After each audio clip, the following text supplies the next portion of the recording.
Chapter 3. Forgiveness in the Darkness. When God's Spirit comes, He heals our hurts by applying the renewing oils of grace, love, and purity to our deepest wounds. He offers mercy to the guilty and grace to the offended. Both the offender and the offended experience the forgiveness of God when the Holy Spirit touches their lives. Bitterness is released and guilt removed. Hearts, homes, and entire nations are healed when God visits His people. When His light penetrates the darkest nights, an incredible miracle takes place. Lives are transformed, and hate turns into love. Enemies work together. Christians are refreshed. Families united. Personal and social relationships experience renewal. However, the opposite is also true. Anger rises in darkness. Bitterness thunders from ominous clouds. Relationships splinter. As night arrives, the heaviness of hatred settles on human hearts. As darkness approaches, racial, ethnic, and political rage climb into relationships and divide people.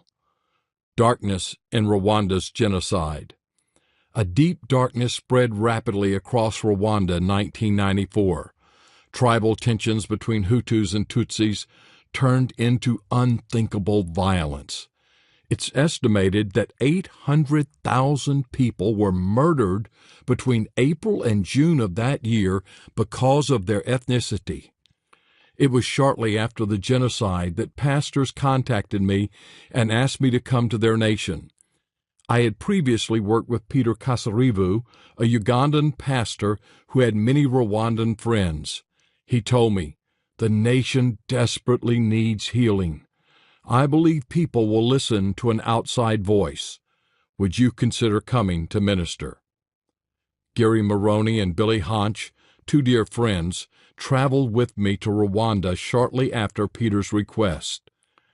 After an all-night flight, I told Gary and Billy, "Once we meet the pastors, let's not ask a lot of questions about the tragedy. They may be very sensitive about what transpired and not want to discuss it." Was I ever wrong? A group of pastors met us at the airport and took us to a hotel for breakfast.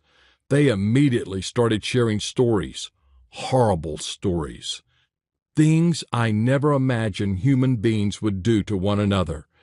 It was as though the pastors' pent-up emotions exploded as they told us what happened.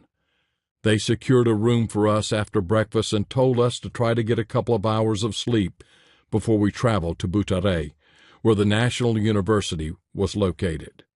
There was no way we could rest. Once we were inside the room, we could only groan. The pastor's wounds were so severe and deep that they seared our souls. The initial encounter with those men prepared us for what we would experience in Butare. Once we arrived in the town, I spoke to students at the university. Many of them were searching for answers to the tragedy. Others were left in a state of shock. I brought a message of forgiveness, reconciliation, and healing.